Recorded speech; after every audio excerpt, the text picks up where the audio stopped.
Make sure that I'm streaming in the right profile. Screen stream. Yeah, that's the right one. I have been known to accidentally use the wrong one, especially after recording something, which means that there's like 100 pixels missing off the side of the screen and nobody can see anything. But we're streaming okay today, I think, and I'll go ahead and tell the world. I am streaming Game Dev. Gonna put in some magnets today. Also, it's still very cold, and my slum lady or slum lord is not really paying for heat, so you're going to hear the heat turn on in the background.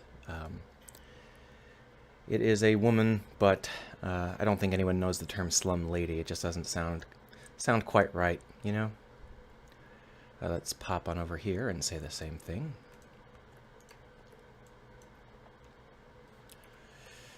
And then we will go here and begin our little evening's adventure. So, Smoin says, hello. Hello, Smoin. I am going to be welding stuff today. I'm going to be doing stuff with magnets. So I was thinking I was going to do mostly like picking stuff up and scanning stuff, but then I realized that I have all this physics-enabled debris, right? I should just let the player collect it and clean it up, kind of Katamari-esque, right? There's no reason I can't do that, so that's what we're going to work on today. We're going to implement a magnet that pulls debris into a space that you can maybe weld it into a lump or something similar. So to do that, we're going to have to add a new ship component that allows you to handle all that junk. And that's going to be a new ship component script, controllable ship system variant. So we're going to call this a welding magnet. That's not how you spell welding. A welding magnet. That's not how you spell magnet. Boy, it's cold out, and I haven't gotten very much sleep, so my brain's half dead. Let's hope I don't screw this up irrevocably as I'm building it. So this is going to descend from, first off, we're going to be in the namespace ship. I think it's capital S ship. And it's going to descend from a controllable ship system. There we are. I'm going to close all of the other objects. And Maisondel says, hey, hello, we're doing magnets today. So that should be fun. Right now I'm creating a ship system that will respond to player input and allow us to actually scan with our magnet stuff, or pull with our magnet stuff. So the controllable ship system looks for channels, subchannels, passcodes, and so on, but it doesn't have any built-in response to specific button presses, and the reason for that is because I didn't get that far. So what we're going to do is we're actually going to go ahead and put in a public string button control, and then also a public string axis control. And then that way we'll be able to determine what the heck's going on. So down here we'll go ahead and put in a public void. Hold on, I've got to actually think about this for a second because it's been so long since I've touched this. The controller doesn't have any direct control over this. What happens is we check the controller. Maisondel says, how do they work? Yeah, they work considerably better than certain rap groups. So right now there is no update. You might see that there is no built-in update for this controllable ship system. I also don't think that there is, nope, there's not even a default update. So we're going to want to put in an update here. And what the update is going to do is it's just going to check and see whether or not we are in control.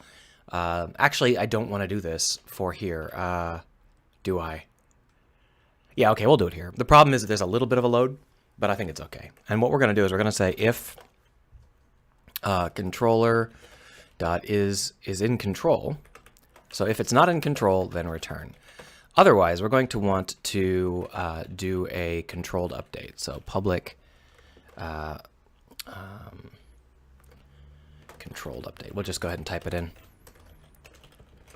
Wow, my fingers are still too cold from running around outside. The bus was super late. and that's why I am super late and standing outside waiting for it for ages. Alright, so in the controlled update, what we're going to do by default is we're just going to see whether or not the button control or the axis control got pressed. So to do that, what we're going to want to do is just check and see that. If button control does not equal nothing, if input.getButtonDown button control, I guess there's no reason to make that two separate statements, is there? If button control does not equal nothing and it was pressed, then we want to activate. If axis control does not equal nothing and input.getAxis, we better just go ahead and send that over all the time. So if axis control does not equal nothing, hold on, I have somehow managed to barf this. Sorry. There we are. What we're going to want to do is we're going to want to send over an activate with the input.getAxis axis control.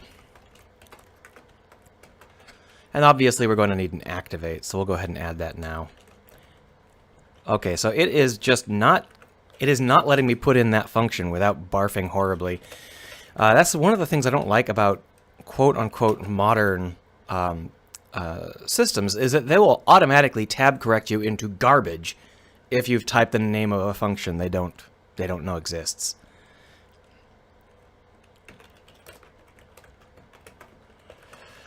So are you going to stop being garbage? Okay, so now it's got an extra... Okay, there was something weird going on there. I think I better close this and reopen it. It's doing some stuff that I don't like. Anyway, that was all we needed that particular element for. The next thing we need is the magnet. Did I put the magnet in here? Where's my magnet? Welding magnet.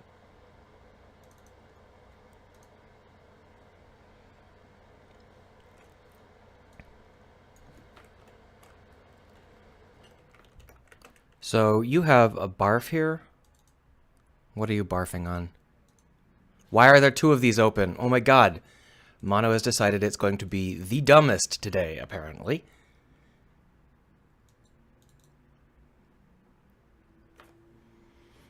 So can you open up one instance of Mono and tell me what you're whining about? No, you can't. You can't.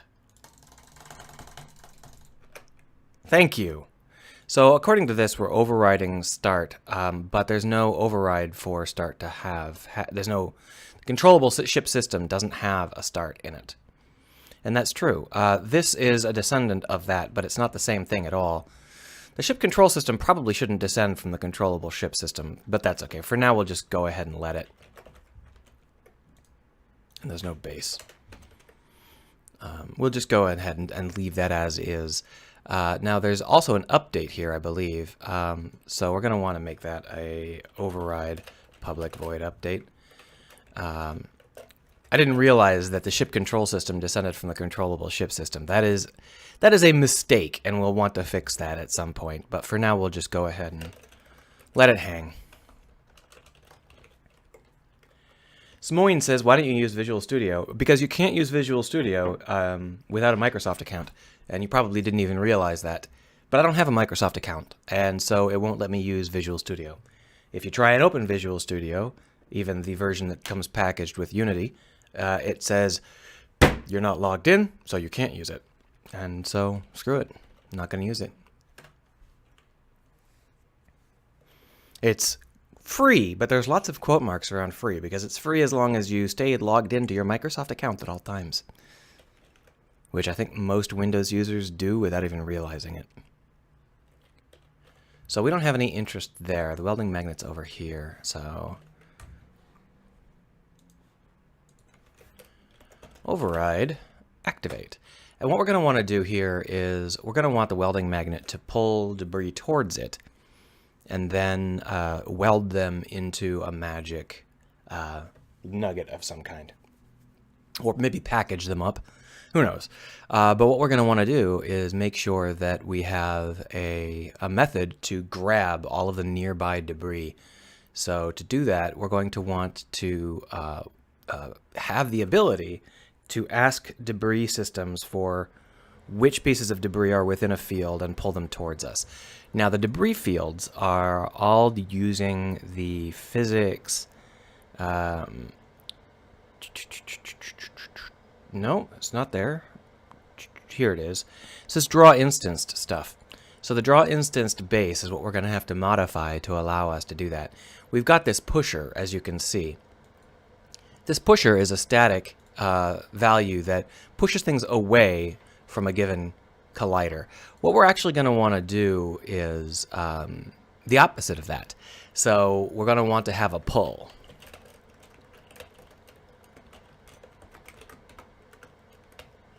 We don't even need to have the collider pusher, do we? I guess we do, so.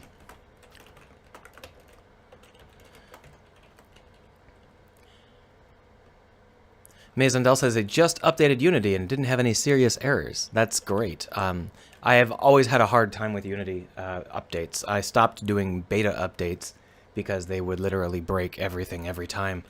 But I've been pretty happy recently.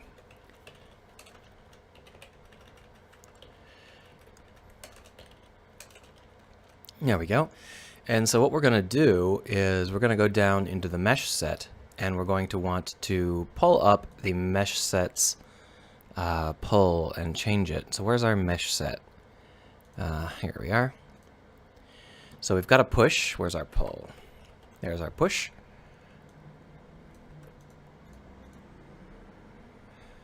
To be honest, our pull should just be a push with a negative value, so bool pull equals false. So what we'll do here is we'll go back over into this, and we'll just set this up as a push with a true. And then down here what we'll do is we'll invert this range if we're pulling. If pull, range times equals -1. He needed to update because his version was too old for the new post-processing stack and too new for the new one. Vice versa. Yeah, the new post-processing stack needs a little bit more work before I'm truly happy with it, but I am getting good results out of the visuals that it can pull up. There are lots of problems I have with it, like why can't you reorder the effects and stuff like that, but I imagine that stuff will come with time. So now what we need to do is we need to go into the cheap collider pusher, and we need to add in a bool for whether or not it is going to be a pusher or a puller. And then down here what we'll do is we will say if pull draw instance base.pull this. Else draw instance base.push this. Easy enough, right? And what we're going to want to do in the long run is a little bit more complex than this, but for now this will work fine. What we'll do is we'll just create a puller and turn it on, and we'll see how that works.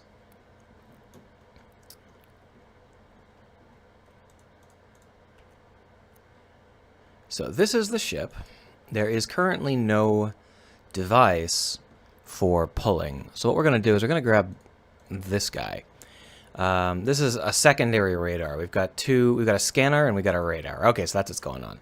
We're going to go ahead and duplicate this scanner for the moment, just because it's easiest to visualize with that object. And we'll just point it straight ahead for now. We're going to want to have inside of this some stuff. So we don't need any of that nonsense. This is the scanner head. This is what needs to go. Bink, it's gone. Oh, no, sorry, that is not what I needed to go because that was actually a visual. All right, so that was dumb of me. Let's remove the pieces that we don't need. And then we'll put the new ship component script welding magnet in here. So the welding magnet is, now that I think about it, it's not going to even need its own, yeah, so I'm going to remove that and just add in a controllable ship system. Because we're not going to need a welding magnet specific piece of code here. There's going to be a welding magnet specific piece of code, but it's going to be something else, I think. And what we need to do now is create a cheap collider pusher that is in front of this. Now we already have a cheap collider pusher. It is right here. So we're just going to duplicate that and drop it inside of our scanner. I'm going to move it. And obviously that pusher, that collider is much too small to do anything useful. So we're going to go ahead and make it quite large, something like this. I guess even that's kind of small, so we'll make it like this. Now the key here is that we're not going to actually have this turned on all the time in the final version. For now, we're going to leave it turned on just to test this out. So as we move forward, we should see that the debris will get pulled to us instead of getting pushed away from us. We'll have to go find some debris before we can really test it. But here, let's go ahead and try this out. There might be some popcorn noise in the near future.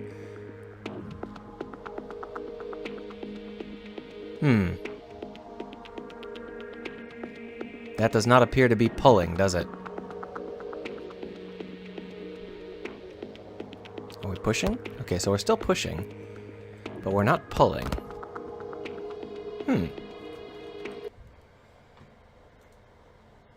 And all the warnings we've got are just clank sounds, so I'm not seeing any pull happening with this cheap collider. That's interesting. I wonder why. Let's go ahead and put in a debug on the pull and see what it has to say for itself. So debug.log pulling plus int.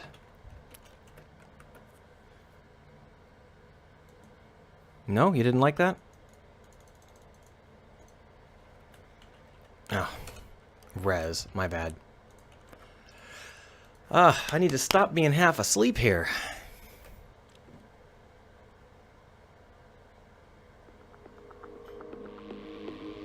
So here we're obviously triggering it, but we're pulling 0.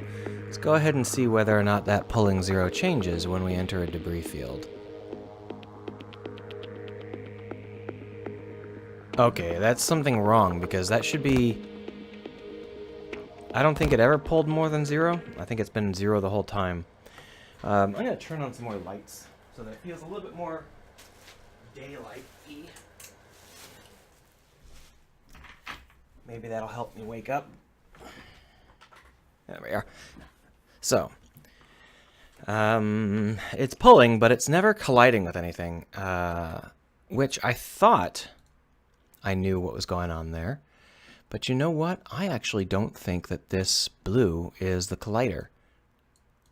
What is that blue? Oh my god, that's the audio source. Oh, for fuck's sake. Okay, so the problem was that I wasn't making the collider any bigger or anything like that. I was just changing the audio source. And you know what? To be honest, I don't think we need an audio source here, do we? The audio source should be on the camera, as I recall. I don't think that there needs to be an audio source here on the device. What we need to do is just change the scale of this. So we'll turn on the mesh renderer just so that we can see the sphere. We still should have gotten at least one, bump effect though, or pull effect, because it was not 0, it just wasn't very large. Now it's quite large. So let's go ahead and give that a shot. Oh, I did that while I was in play mode. God damn it. I am really, really just being the dumbest guy today.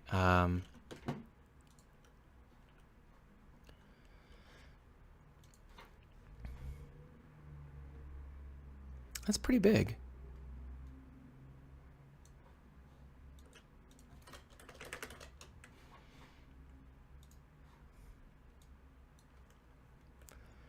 This should work, but I didn't see it work before, and it shouldn't have been broken. It should have just been a little small. So I'm not sure that this is working. There might be something more fundamentally wrong with it that I'm not picking up on here. Yeah, you can see how it just says pulling 0 the whole time. So there, you can see how now it's pulling. So for some reason, the scale of the puller isn't actually being computed. It's working, but for some reason the puller isn't properly pulling. So if we look here, what we're doing is we're saying if the mesh set bounds core contains the pusher position does not contain the pusher position, then leave. So the basic thing here is we're going to go ahead and change this. Bool pull equals false.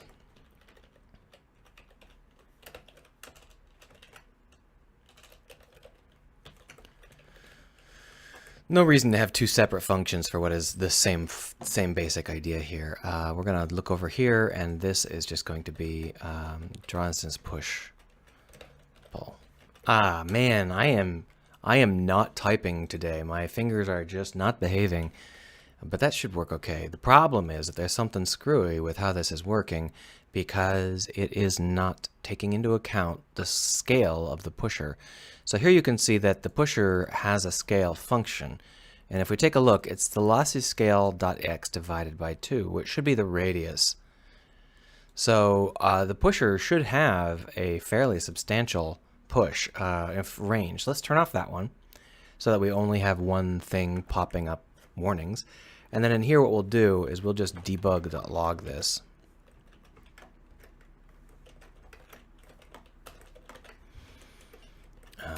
And then we'll add in like... just so that we can see. I think that it's going to be right. I can't imagine it's not going to be right. That's pretty basic stuff. But, you know, it's easy enough to check. So yeah, 15. So that's correct. The lossy scale is properly scaled up, but for some reason it's not being properly applied.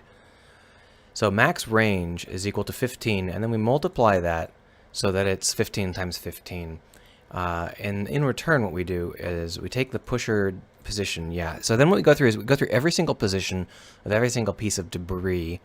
And what we do is we take the debris position and we subtract the pusher position. So that gets us the delta between the center of the pusher and the debris.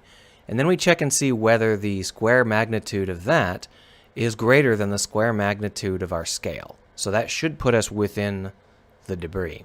You know, if it's within the sphere, then it's within our circle. Now what I should be doing is also taking into account the size of the debris, but that shouldn't be too bad. But these are always coming up as 0. So what we're going to do is we're going to go ahead and just put in a debug log here.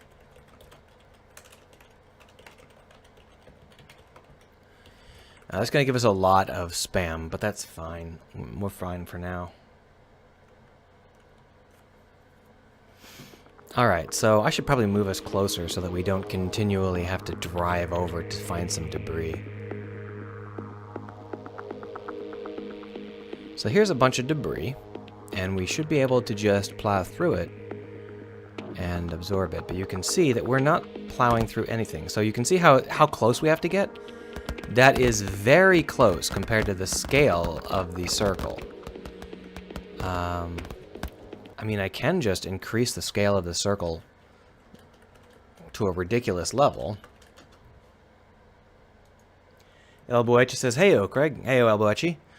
We are trying to get a magnet system to work, but that requires me to figure out why this debris collider isn't colliding with debris. So, it definitely is having an effect, but it looks like the issue is that it's not nearly as long range as the radius implies.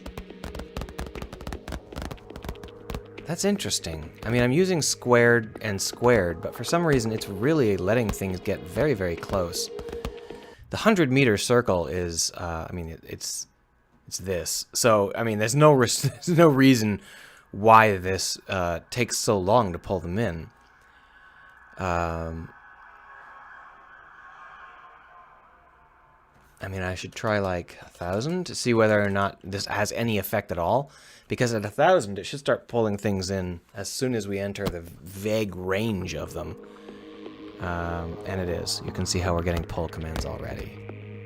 So yeah. So the range does have an effect. It's just not being calculated correctly somehow.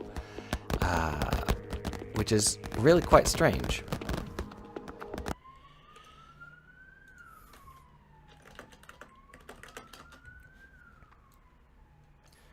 So I guess that's okay. There's something wrong with the range calculation. What we're going to also want to do is have a puller magnitude.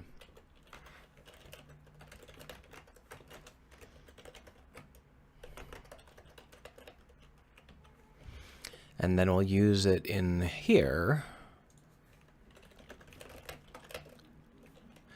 Pusher.velocity magnitude. Now, one of the other things is that our pusher velocity is taking into account the ship's velocity. I guess that's correct. That should be fine. But for some reason, the max range is what's screwing up here. This should be, in this case, 50 times 50, or 2,500. I don't think that's what we're seeing.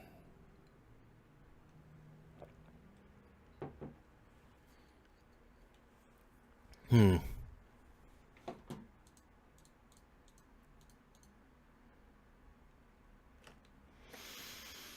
could just like double it in here or something, but for now we'll go ahead and just leave it as is.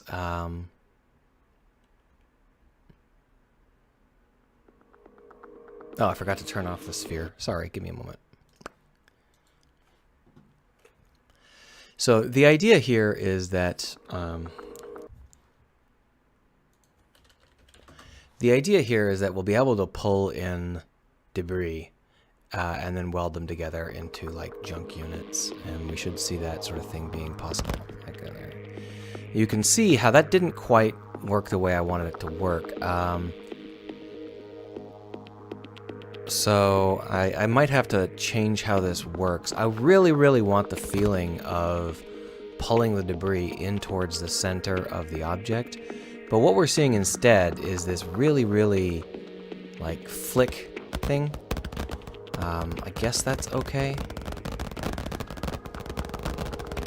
Yeah, this is basically how I want it to work. Except the ranges are too small and there's no actual welding happening. We need to have a system where we weld it and then we delete it. Now, in order to do that, we're going to need this to have another command. So we've got this instance mesh set dot push. Sorry, it's a draw instance space dot push. We're also going to need the delete within. So we're going to go ahead and have that happen right next, right? So public static int delete within, and we're going to go ahead and take in a vector3 position and a float range. So we're going to go ahead and just use this here, and then we're going to want to make this to be a mesh set dot delete.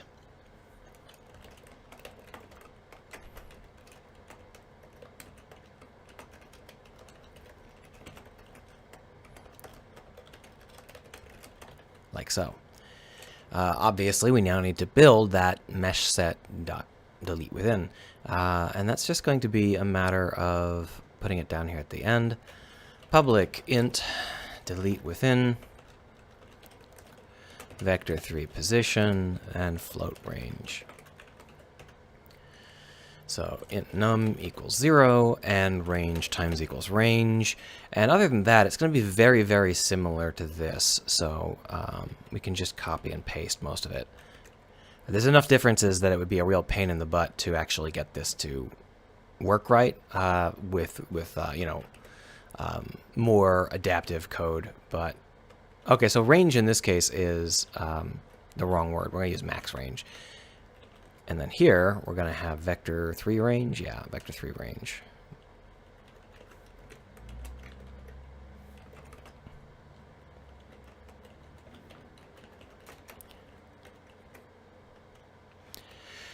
There we are. So we got this pause. We're going to replace that with position.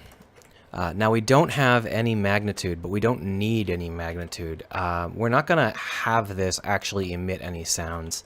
The welder will be responsible for emitting those sounds. What we are going to do is determine here. So what we've done now is we've determined whether or not the object is within the kill sphere. If it's within the kill sphere, we want to destroy it rather than move it, right? The problem is that destroying these objects is not something that we're really built to do. As you can see, we don't really have a concept of a mutable list for objects. This is made a little bit more complicated because of our dictionary that tells us how to move things. If we take a look at the draw instanced base, this has mesh sets. Okay, so where is the cheap collider pusher? Sorry, I'm trying to figure out where we're pushing things. The dictionary must not be at the top. Yeah, here it is, moving objects. I'm gonna move that up to the top so that we can keep track of it. So what we're gonna want to do is we're gonna want to have a delete command. So delete A.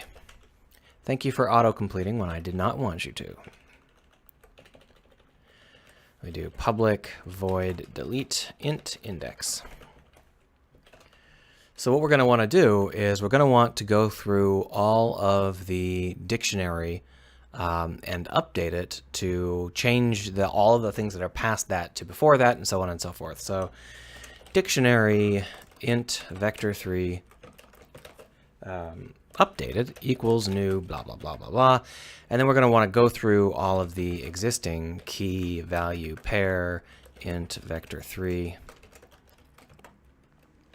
kvp in action dictionary. What was it called? Moving objects.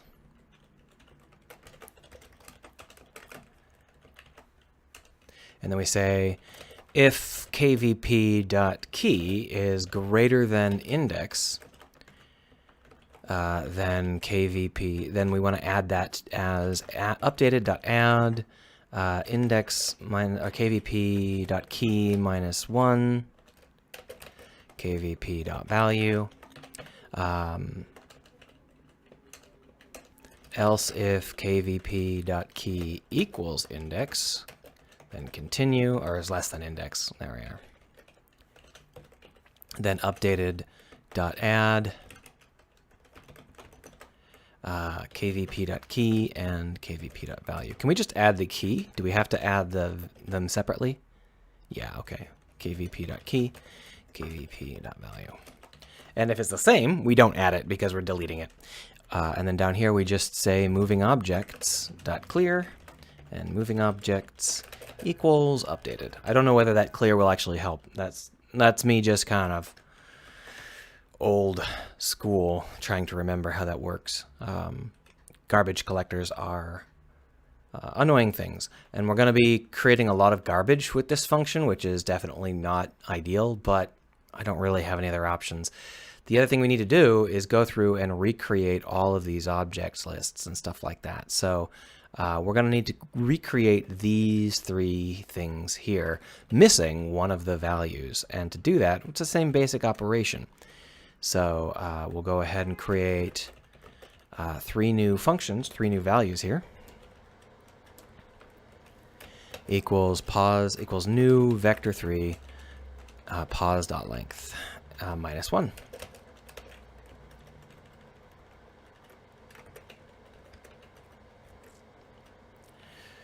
This is going to be quaternions. The good news is this is a little bit easier because we just do it with two for loops. Int a equals 0, a is less than index, a plus plus, npos a equals pos a, nrot a equals rot a, nscale a equals scale a. Now we can't, as far as I know, there's no built-in function for slice. No, there's no slice in C#, which is why we have to do it like this. But that's not a big deal. Int a equals index plus 1, a is less than pos.length, a plus plus, npos a equals pos a plus 1, nrot a equals nrot a plus 1, nscale a equals scale a plus 1. I just screwed this one up though, didn't I? Nope.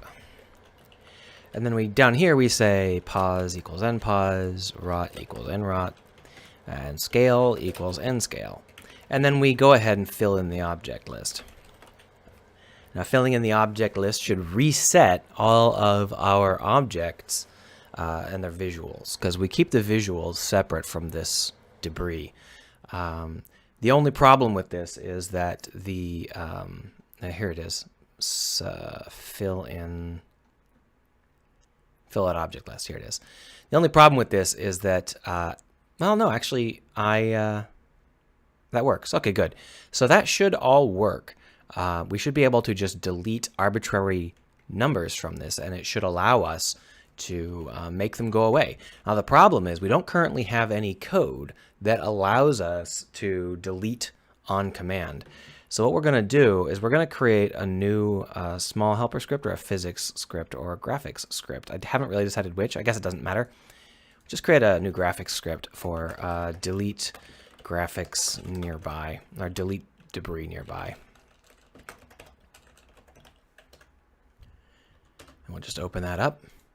And what we're going to do here in update is just call that function. So draw instanced base dot. Okay, so for some reason it is going to just not draw instanced base dot delete within transform dot position transform dot lossy scale dot x. Here we are. That's all we needed. Int num hits equals this, and then we could do whatever we want. We'll just go ahead and put in a, if num hits is greater than 0, then debug.log sizzle. There we are, perfect. And that's all we're really going to want to do here, and that's going to be our welder. We're going to need to have some events for this, so we'll go ahead and add in the events, and we'll do public unity event. Do I have an int event built yet? Yeah, int event burned objects or something similar. No, it's just going to be a standard unity event is fine. On burn. So we'll just on burn.invoke. Perfect, right? So that'll work, and all we need to do now is with our ship controllable system, this thing, we need to have some events that fire when it's controlled. So public unity event, I guess we want a float event, don't we? Public float event on activate float, and then we'll want a public unity event. So we'll just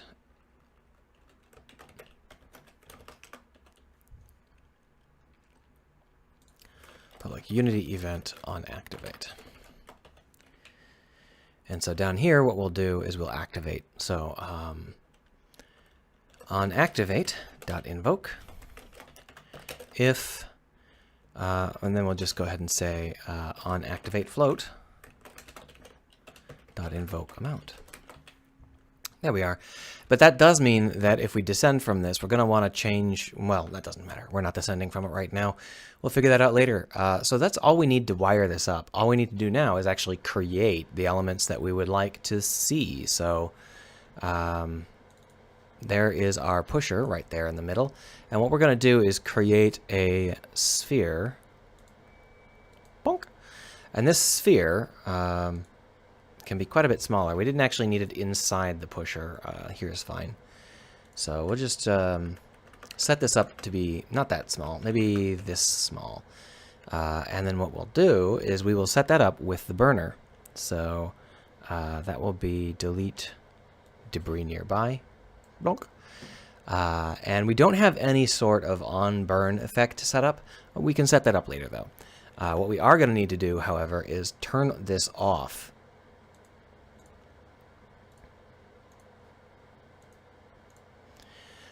And then we're going to want to turn it on using our control.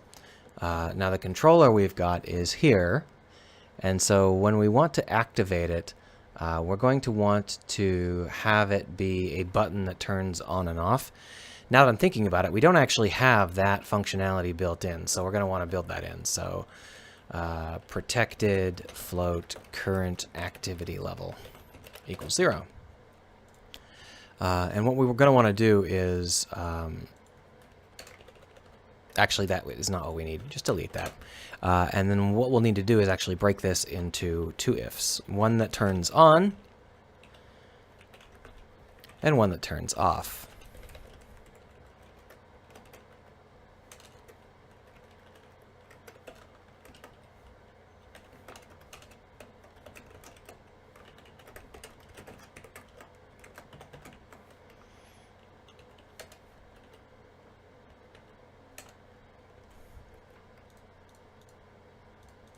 Why are you barfing? Why are you barfing? Come on. There it is. All right, so that's not too bad, right? We're going to want to add in one more event for on deactivate.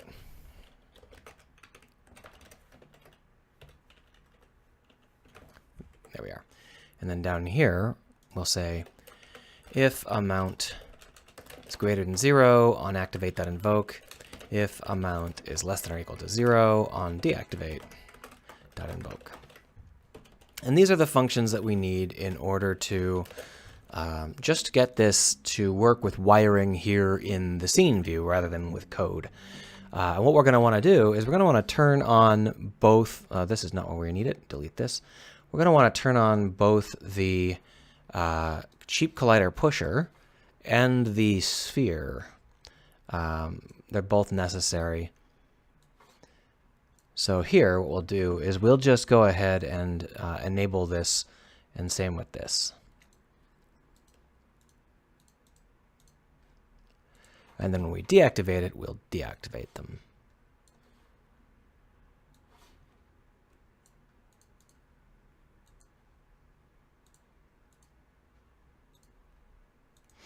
We're just going to change their names to be Magnet and Welder. That should work, except for they need to start turned off. That one does. There we are. So when I turn them off to start with, turn this back on, because it will always be... Oh, it's on... Okay, so that's been on the whole time, apparently. Okay, fine. So what we're trying to do here is just figure out whether or not we can have this turn on when we press a button. But we currently don't have the press a button enabled. So what button are we going to want to do? Well, we'll go ahead and just make it Fire 1. Because Fire 1 is something that we already use, but we can change how it works. Currently it does a radar scan, a radar pulse, and we can just have it radar pulse. Let's select one of these things so we can tell whether or not it's on, and turn over to the console. It's okay if we radar pulse while we activate this. It's not a big deal.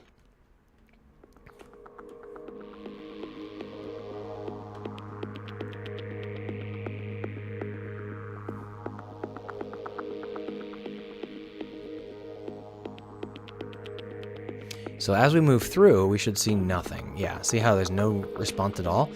But if we stop here and then press this button, yoink, and you can see how we got a barf.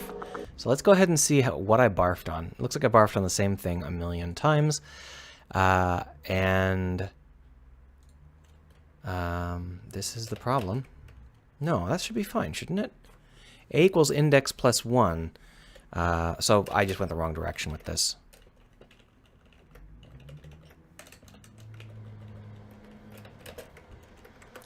All right, so we know it works. It's just a matter of getting this to work. Elbowitch says, what's your opinion on the Intel memory leak thing? I think that's what Intel gets for working too closely with Microsoft in an attempt to discredit AMD. I guess it's not really a very popular opinion, but Intel is not a company I respect very much, and neither is Microsoft. Yoink. I am extremely annoyed that my computer will be 20% slower, starting next week though. That is pretty bullshit. So now we've got a Hoover.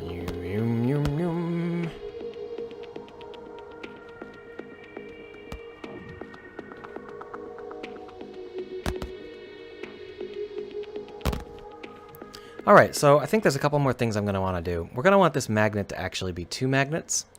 of different sizes. This secondary magnet is going to be a larger magnet that's further forward. And the reason for that is simply because it's going to be a much, much weaker magnet. And that will serve the purpose of pulling it into local space. It'll give us a kind of cone feeling, even though we're not doing cone calculations. Obviously, however, we're going to need to add that into our event system.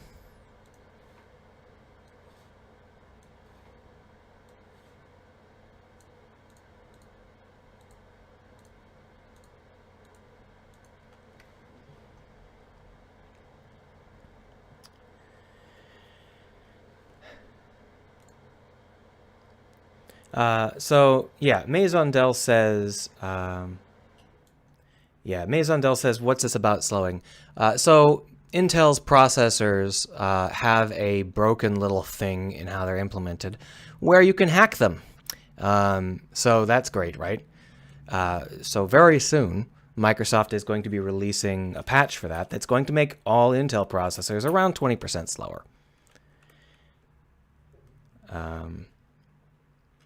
And I think that it's Intel's fault, and I think that Microsoft helped them screw it up by being too lax and by accepting too much bullshit from the processor manufacturers. Of course, Windows, being the king of bullshit themselves, often worked with the processor manufacturers. So I just wish the processors would go back to being processors. Now they are, usually, they have some add-ons that do various kinds of monitoring and shit like that that I don't really like. Smoyne says, don't they just need a kernel patch for every processor? No, afraid not. But I know that Linux is getting a kernel patch in the same way that Windows is patching this, though. So it's, yeah, fun, right?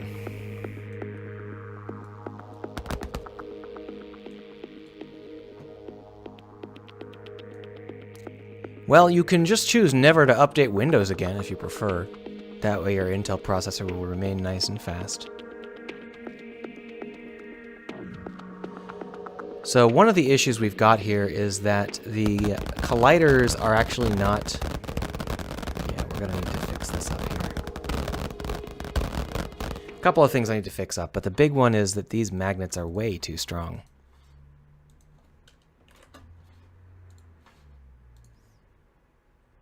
You know what we need? Do we need magnets with holes in them? No, I think it's okay. We'll just reduce this down to 0.05.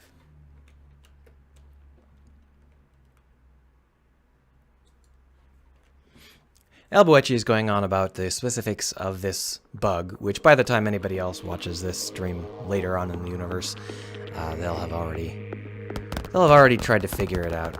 But it's certainly something that annoys me.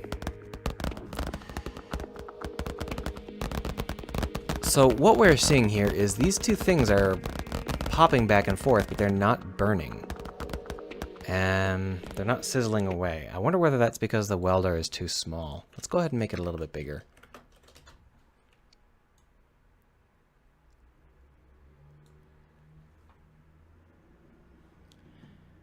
Alboechi wonders whether his Pentium processor is going to be affected. It's 11 years old. I don't know. If it's 11 years old, I'm not sure that that you'd notice.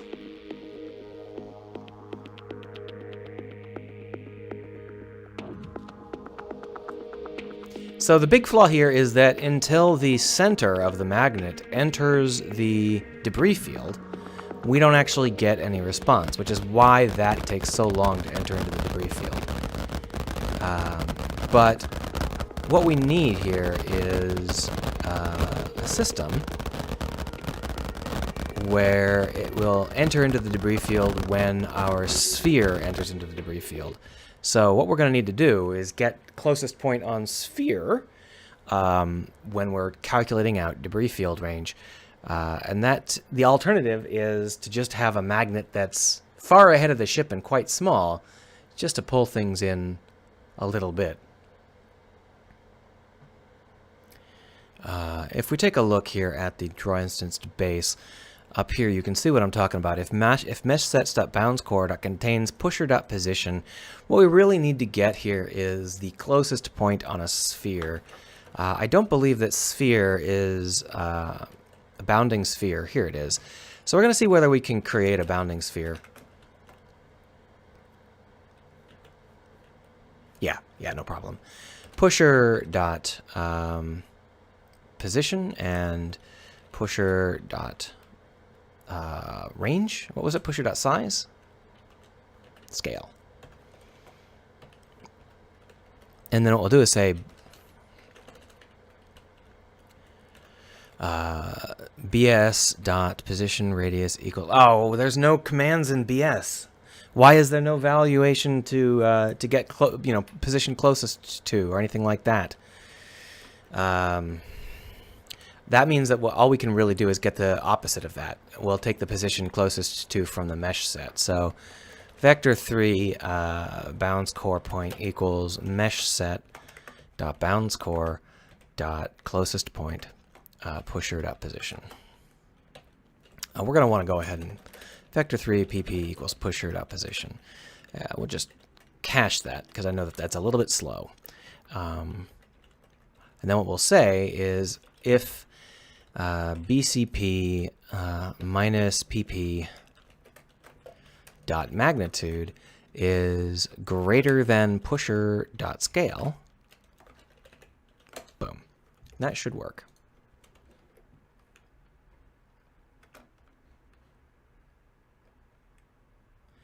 Alboichi says that the BS doesn't have those functions. Yeah, I've never used that BS before, but that's really obnoxious.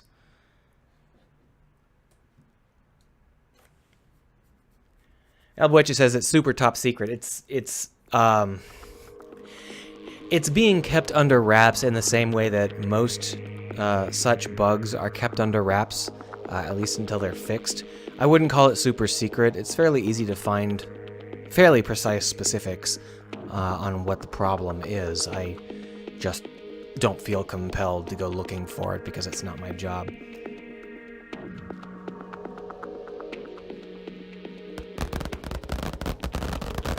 Yeah, so that's much better. The problem is that we're not really welding them, and I think the problem is that we're not really welding them because they are moving too fast. So what we're going to do is we're going to put in a minimum or a maximum speed on anything that's being pulled. So for that, what we'll do is we'll go over into the instance mesh set and we'll go down into the pull. Here it is. And you can see that the pull is going to have a move object range, this thing here. We can try and put a cap on the force, a maximum speed they're allowed to go in, but I only want that maximum speed to be limited within our setup. So we'll go ahead and just have a pull set of logic here. So vector 3 current speed equals vector 3.0 if moving or we'll make that equal to range equals negative range, and then we'll say if moving objects dot contains key a current speed plus equals moving objects a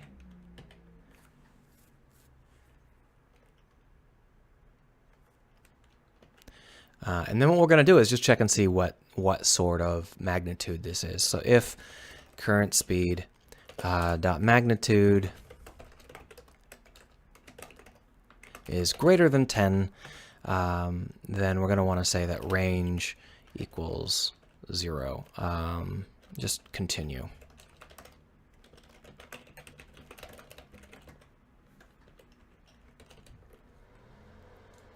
So that's 10 meters per second, which is actually fairly slow.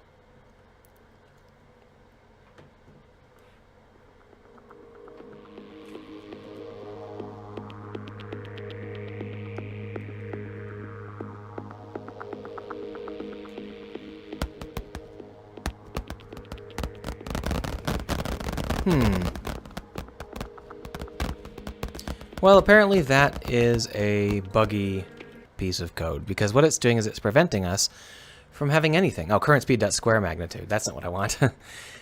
So if it was moving faster than 2 or 3, but that still seems like it's probably not going to work, because I should have seen at least some motion.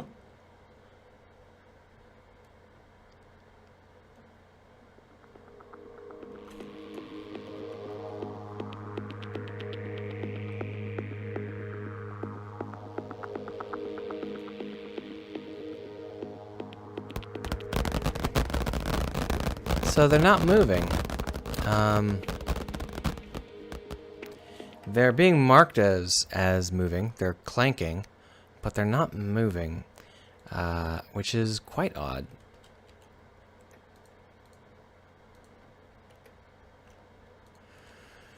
We can go ahead and do this multiple first, I guess. Oh, this adds in the current speed. Okay, so so if the magnitude is over 10, then we want to cap it at 10. So what we'll do is we will say that range equals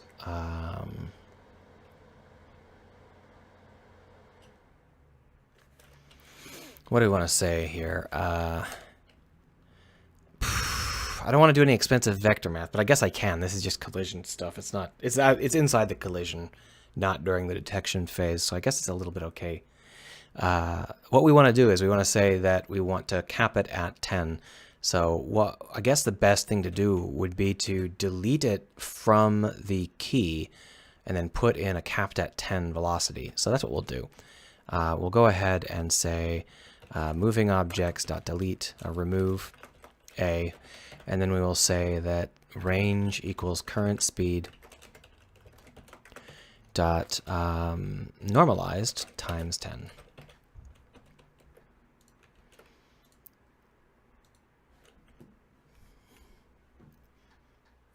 And that should cap us off at a speed of 10, just regardless.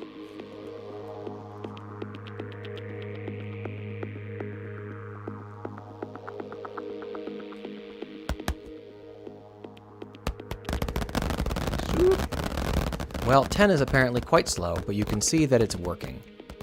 We've got this slow magnet system here where it's sucking them in, and then they all get deleted. They should all get deleted, but for some reason they are not getting deleted. Huh. We're not getting any new sizzles either. That's strange. Why did the sizzle not work anymore? Hold on. Let's go back in and try pulling them back in here. So the delete debris script is on, but it's no longer deleting anything.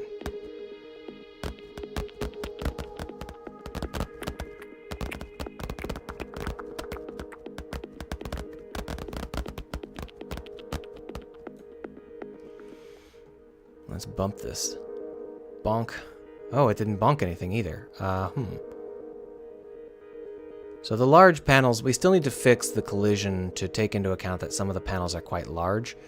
But I think we may have broken the physics, because we seem to be going through everything, not just the large panels. Let's go ahead and bump into this guy and see whether... Yeah. So we broke the physics at some point here. And I'm not sure exactly how that happened. It broke in a very quiet way. There was no complaints about anything. It just suddenly broke. The weird thing is that... Oh, okay, that worked. Oh, wait. Oh, I know what the problem is. The problem is the magnet and the welder head aren't in the same spot. Okay. So the problem is that the large magnet in front is pulling them forward enough that they don't fall into the position that they need to be in order to get welded. So what we're going to do is we're going to move the welder forward just a touch and increase the size, and maybe that'll help. We'll go ahead and give this a shot.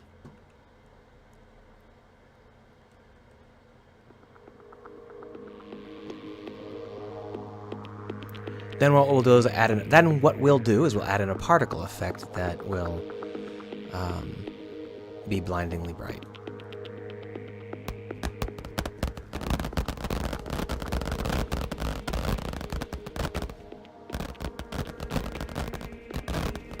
Okay, so there's definitely a problem here. These are not getting welded. There's not even any sort of warning that they're not going to work. They're just not getting welded.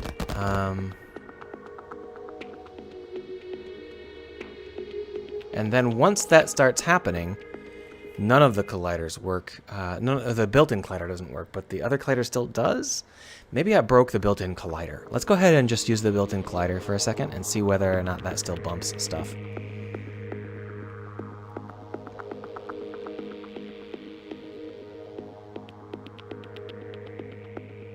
No, okay, so I just broke the collider. I bet I turned it off and then never turned it. Yeah, I'm just an idiot.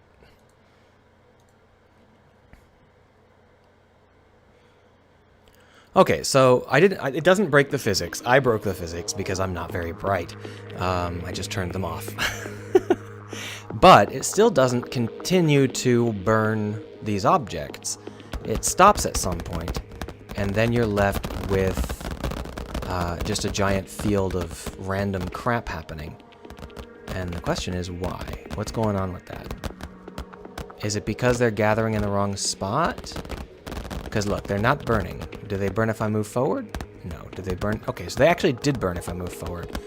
So it looks like there's something wrong with the position of the burner relative to the position of these guys. Because you can see that if I approach them, they burn away. And that means that the burner is quite a bit further back than it should be. And that's just a matter of the fact that we've got two magnets vying with each other, and they're just balanced wrong. And I think the easiest solution is to balance them. Just manually move crap around until it works. I could come up with something more clever, but no, I don't want to.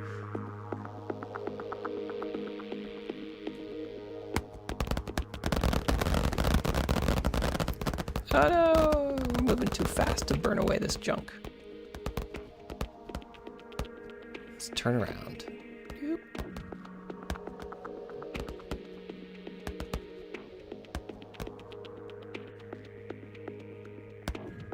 Come along, everybody. Come along. Ah, that looks like a good spot to go burn stuff. Let's go burn stuff. So you can see that we're still gathering that debris, and it's still not... Okay, so it's way, way farther forward than I gave it credit for. Alright. I guess it's because the other magnet's so large, even though it's a weaker magnet. Let's just go over here and try it someplace new, shall we?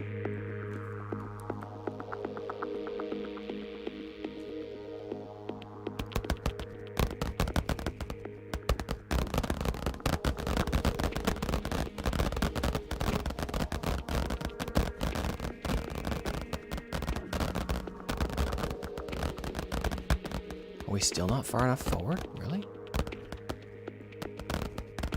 Wow. Okay. The magnet in the front must be too far in the front. It's just pulling things ridiculously far forward. All right. One more try.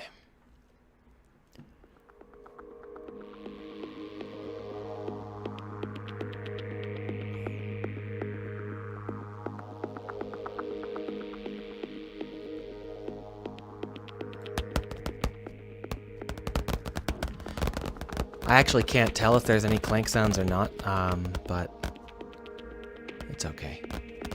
So you can see that we're still too far forward.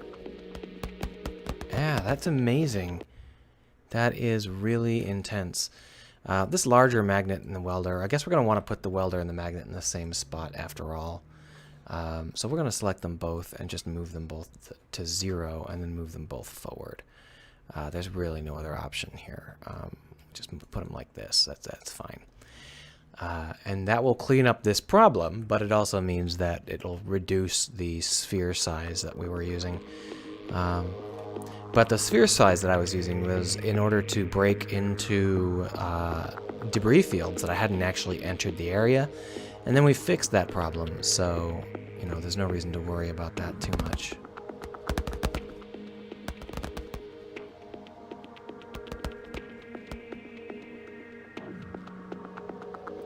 But it's clear that our magnet needs to be maybe 10 times larger.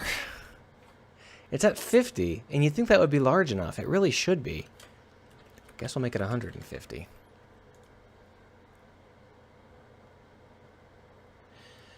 Maisondel is planning ahead to his next processor. I don't have any advice there. It'll probably be at least a year before this shakes out. So maybe go with an AMD processor if you're worried.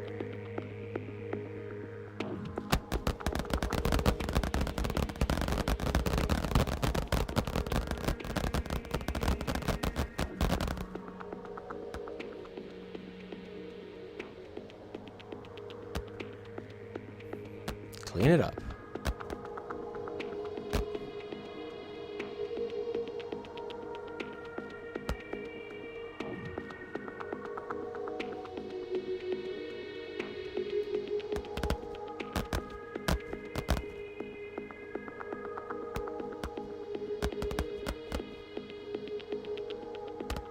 Alright, let's add in a particle effect that will burn whenever something burns. Add it straight into the welder. We'll just go ahead and say create a particle effect. And that's obviously not what I want it to look like, but thank you for the thought. I think a sphere will work, and we'll go ahead and 1 is obviously too small. We'll make it like 10? 10 is too big, isn't it? Yeah, 10 is too big. Let's go ahead and make it like... Oh, wait. I can make it down here, idiot. 5. There we are. 5 is okay. And we'll want to make the particles substantially larger, I think. So we'll go ahead and give them a random size. Start lifetime, start delay, start size. There it is. We'll make it between 3 and 10. And we'll go ahead, and the particle renderer that we're using is a very, very soft white renderer. And what we're going to want to do is switch that out for a material that is substantially less soft and white. So we'll go down into the materials part, and we'll create ourselves a new particle material, which we will call fire. There we are. And then that's going to be a particle with an additive. Yeah, I think additive is good. Just drop this in. Boom. I forgot to put in a texture. So we don't have very many textures at the moment, just because I'm not really working with a full texture deck. So it may be best to go with a default texture. Smoke might be a little bit better. Let's go ahead and take smoke. This is just a very, very generic system. What we're going to want to do is make this really, really, really, really bright. So we'll max out all that stuff and turn it white. Now when we change the particle color, we'll be able to get different effects, right?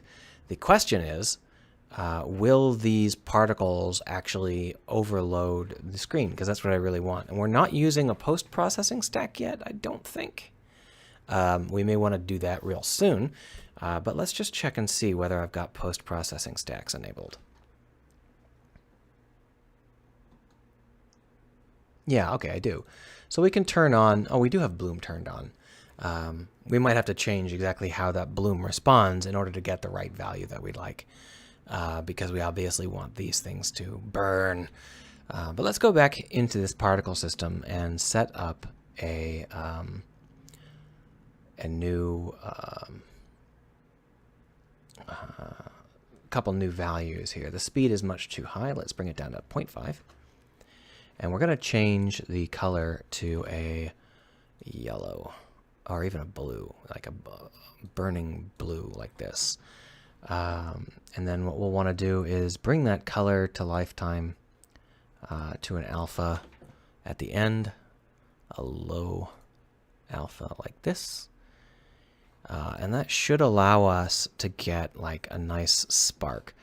But in order to do this, we're going to want to bring the start lifetime down to maybe 1. But you can see how what that does is it creates this kind of sparkling effect. It means that our emission is going to be 0 emission over time, but we're just going to have a burst right at the beginning. So something like that is fine. So you can see how that happens. That's pretty much exactly what I want. We're going to turn off looping. And what we're going to want to do is tell this to emit. Plan awake is off.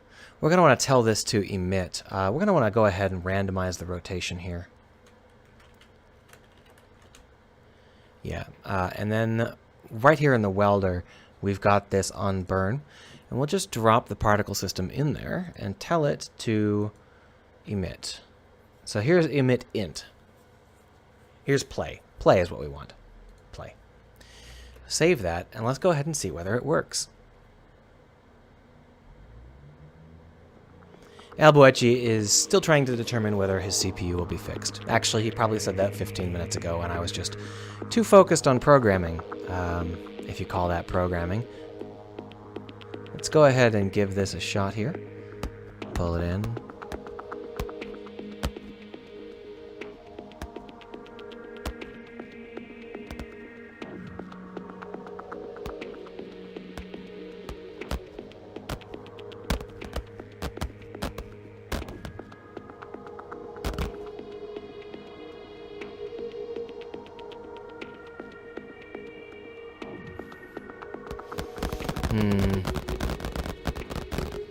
It would be nicer if we had the ability to make the burn effect happen at the position that it's supposed to happen. But I think that the next easiest thing to do is just to reduce the scale on that object. So we're going to bring the particle system out here. I don't believe that the scaling actually has anything to do with the size of the final effect, but we're going to take this scale down to 10. In order to make it so the particles actually burn properly, I would have to pass back the transform of the particle at the very least. The position of the particle. I'm currently just keeping track of how many things get hit, not where they are. But I could change that. It would be good in certain ways. Stopping is annoying. I'll have to fix that too.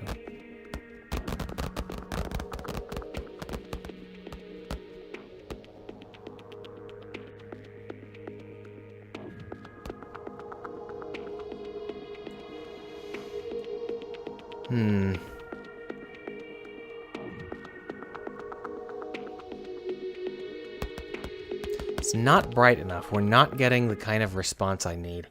I need it to be substantially brighter and like just bloom out the entire screen. But unfortunately, it doesn't appear that it's planning on cooperating very, very carefully here. If I were to expand the sphere a little bit more to say 10, and then we could make the 3D size be 6 to 15. But the problem is that it's not giving us the bloom we need, because the whole point here is that our bloom is going to be, it's going to blind you. You want this to feel like it is way, way too bright. But in order to do that, we're going to have to turn the bloom up. And I guess that's just a matter of going to bloom here and changing the threshold. So we'll just go ahead and try it with a couple of different thresholds.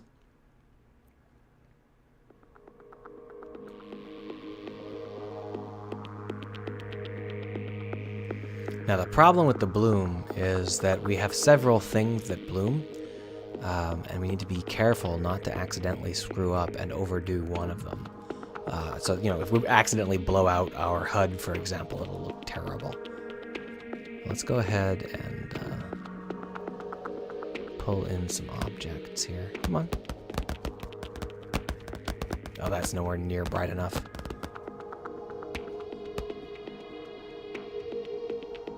Okay, so I think we need to bloom more, and we need to have a much, much bigger, denser effect. So we're going to pull this threshold down even further Didn't I pull it down and then did it revert? That's interesting. And then what we'll do is make it so that that particle system has a much higher burst count here. 50 is good.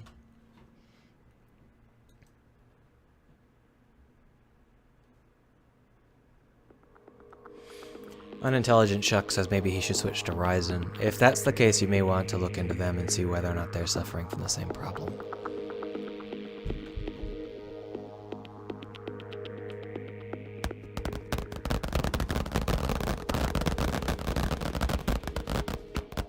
Okay, that's a little bit better.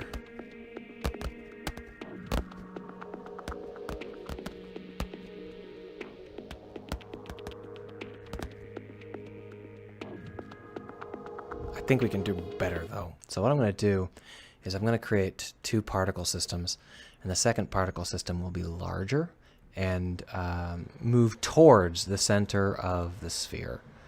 So we'll go ahead and make this a 20, and the start speed will be -3. And we'll go ahead and tell both of those to fire when we fire.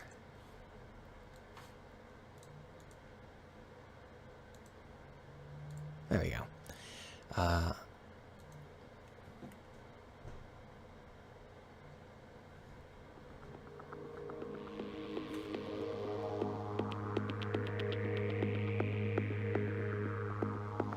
There are still some things I want to do to make this more easy to use. Better stopping would be better and stuff like that, but I wanted to get some gameplay in, you know, some stuff that you can do. And, you know, Katamari is fun.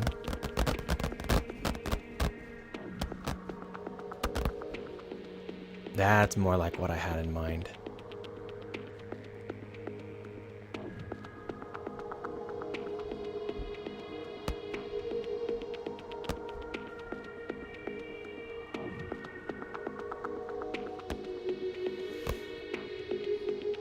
Alright, so what we're going to do is we're going to change it so that these particle systems are feel a little bit better. So we're going to give this a start lifetime of 2. These particles are going to be smaller, 3 to 10, not 3 to 8. And they're going to move a little bit faster. So that should be a more zappy effect. I don't really want a proper zap. The kind of fleecy, soft look is fine for the moment. But I do want the feeling like there's something collapsing and then burning.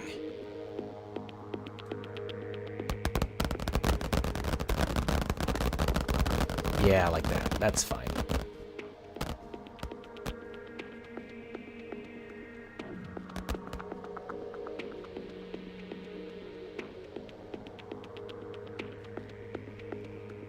Maybe I should put in a little bit of an alpha blur in.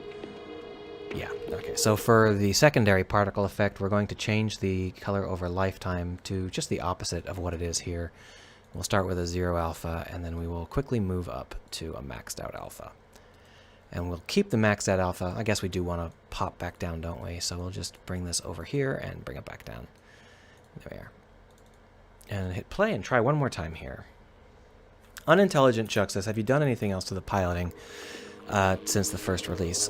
Yeah, I actually let you change the x-axis and y-axis inversion now, but I haven't changed the mechanics of the flying since the release a week and a half ago. I'm going to be doing a couple of small changes here and there to make it feel a little bit more arcadey, but it should still be, you know, usable. If it's not fun the way it is now, let me know, because even though it's a little clunky and sluggish, it's supposed to feel clunky and sluggish in just the right way. And if that's not the case, you know, let me know right away. So I think the problem I've got with this bloom is that it's not blurry enough. So in order to change that, we'll go down into the main camera, select the post-processing. The bloom here is only a radius of 4, but I think that the radius is really expensive. So it might not be a good idea. You can see how big the bloom is now. It is a ridiculous flare out because of the brightness of everything. But that's actually not too bad. I can bring down the brightness on everything else. If I've got a maximum of 1, which apparently is the case, then that's what I want it to look like. That's what I want it to feel like, right? So that means that all I really need to do is pull down the brightness on the various velocity materials that I'm using. So this tint color for the velocity material is this mid-range purple. I'll just drop it down to a darker purple. And similarly, the strafing ring visual will bring this from a bright yellow down into a fairly dark yellow. And let's see whether or not that prevents the initial burning, the initial blurring. All right, so let's make the sun not quite as bright. I think it's currently at intensity 1, which is much too bright. Try 0.6.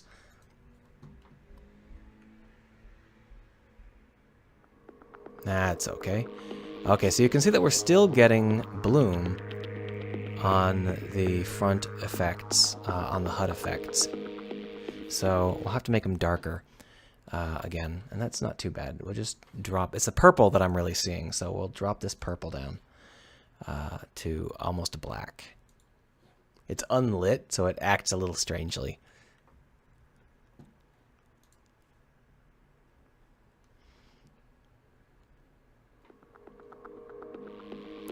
So the glow of the engine is more or less correct. It might be a little bit overdone, but now the purple is under control, as you can see. The gold might be a little bit bright, but that's not too bad.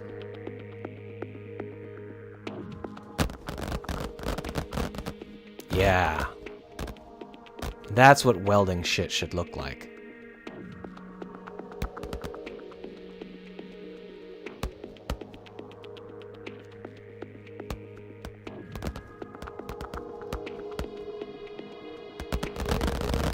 Yay! So now I've got a glow-in-the-dark Katamari. So it's going to be a balancing act to try and figure out exactly how I want to bloom and that sort of stuff, because another thing I could do is I could create a special custom shader for these particles that does something, different. But I don't know that I want to do that. The bloom on the engine, I think after a little bit of adaptation, it'll be fine. What I want to do is just pull that back. I went a little too far, making it a full maxed out 7 on the bloom.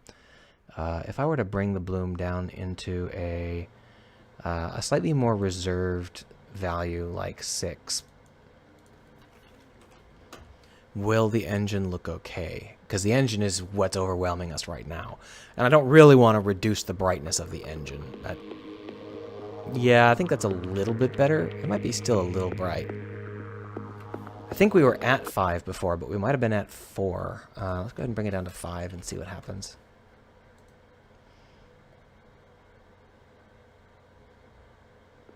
Another option is to add a dirt texture at the bottom of the screen in the most basic manner possible.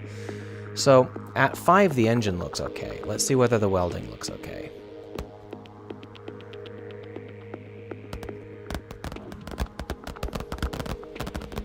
It's a little bit faint. I'm not sure 5 is enough. Well, I guess it's okay.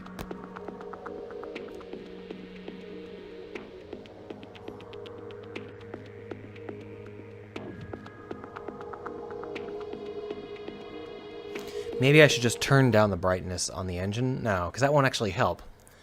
What I really wanted to do is bloom blue and not bloom red. But I would need to change, I would need to have my own bloom script to do that. And that seems like it might be annoying. So I guess we'll leave it like this for now. Unintelligent Chuck says, damn, that's cool. Not exactly sure what he's talking about. Maybe he's talking about the welding. Because it's an unknown number of seconds between when I say something and when everybody else sees it. But the basic idea here is that I want this to feel fun, and there's a couple of ways to make it feel fun. The cleanup element of it, where you go through and you burn stuff, is one possible method. I could make the welding not use ship velocity. If I put it into the world, I wonder if it would look any cooler. Let's go ahead and do that. if we bring this into the world, then when we are accelerating through, it'll splash across our bow. I bet that'll look really nice. Let's try it.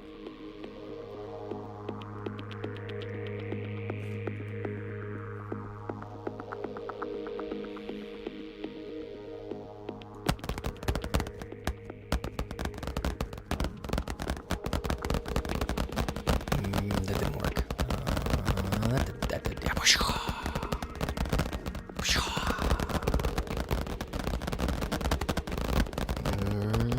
Now there's no like mechanical object that really matches what we're doing, and that's really one of the things that's a problem with how we're doing it right now. So we're probably going to want to build a mechanical welding mesh that really does show, you know, what we're doing, rather than just having it do this in deep space. But we did manage to bring it down to a frame with this excess. We're pulling in too much crap, and it's just loading down the system. The funny thing is, it'll actually speed up once we're done dragging stuff around. But that dragging stuff around is a little bit pricey. Now that was a worst case situation. We were actually dragging, I think, 7 different particle systems. And that's obviously going to create a lot of potential things.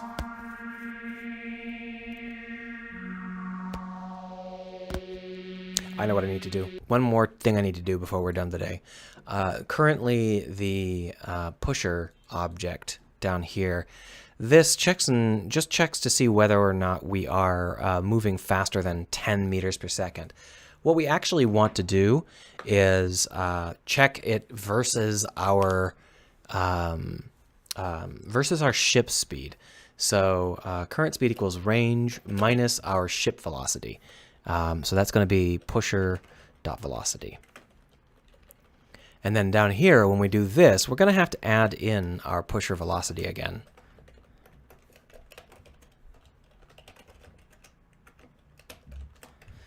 That way, when we start to move through a particle system, move through a debris field, it will catch up to us. It won't just fall behind more and more.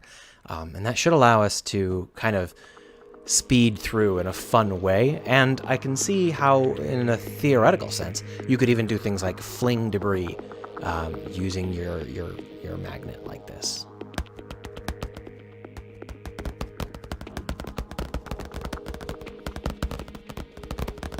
Come on, everybody. Alright,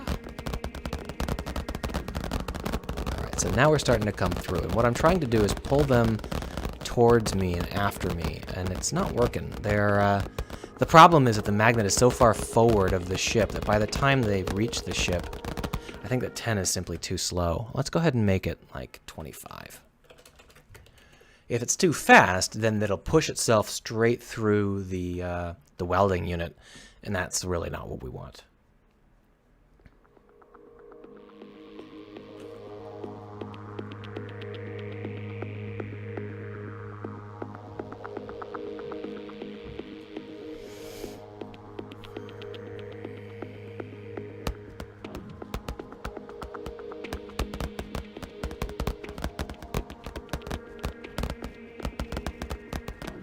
Come on, everybody.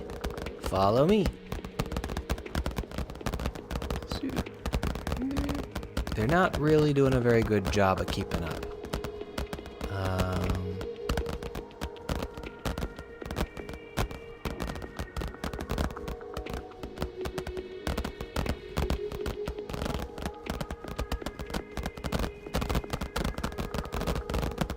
Now the problem with this puller is that our particle systems are not optimized for number of particles being dragged. If we were to look behind us, you would see that all the particles that we moved are still drifting. And that means that they are being computed every frame, which is a little bit pricey. I think most of them have run into something and stopped. But here you can see that I'm not welding anymore. Okay, I know what I did. That's good, actually. This is actually more optimized than I thought, although it's still really, really expensive. So let's go ahead and pause and see if I can figure out what's going on here. Because that's more expensive than I expected it to be. If we take a look at our frame debugger, let's see whether or not we can figure out what's going on here.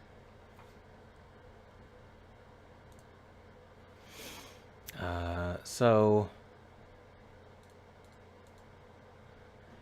we've got a lot of rendering lights. Maybe that's what's slowing us down. I wish that this would be a little bit more clear about exactly what is taking up all the time. But you know what? If we go into our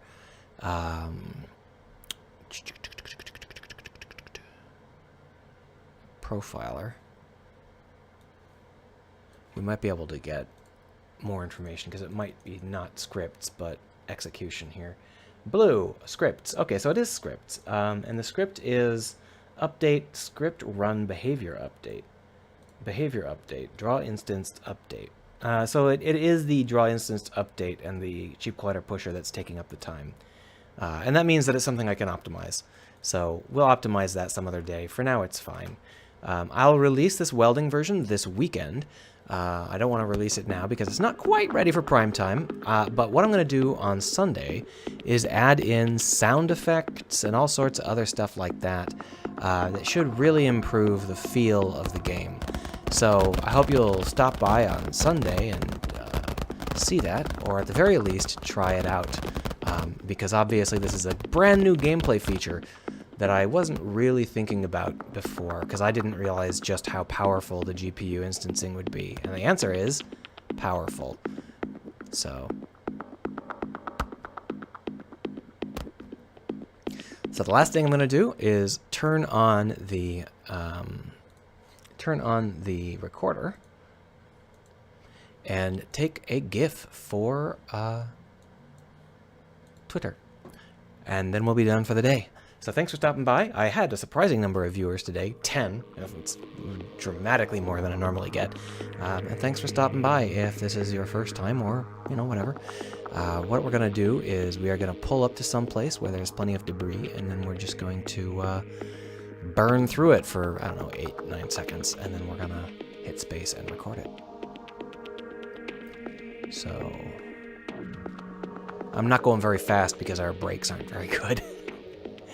So we'll just, this is good. Right here is good.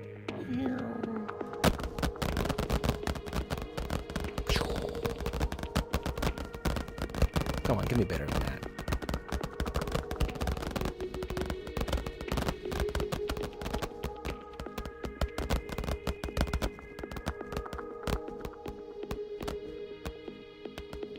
Try that. I think we can probably get a better video than that, but I want to get rid of this, and I have to wait until it finishes processing before I can try it. Elbowitch says the frame drop is substantial. Yeah, but I looked into it, and the frame drop is my fault. There's something I'm doing that's slow, so I can fix that. It's not like a fundamental problem with the rendering or anything.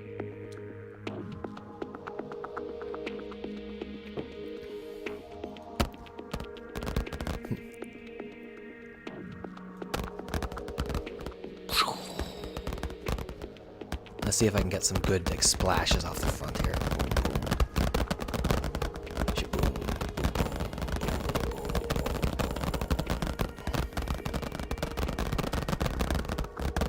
Oh, that looks really good. It's too bad that I am already recording a video and can't record it again. I'll have to try one more time because that was, well, I guess it wouldn't actually look like anything other than the blur of light on a GIF because it doesn't really show enough of the ship.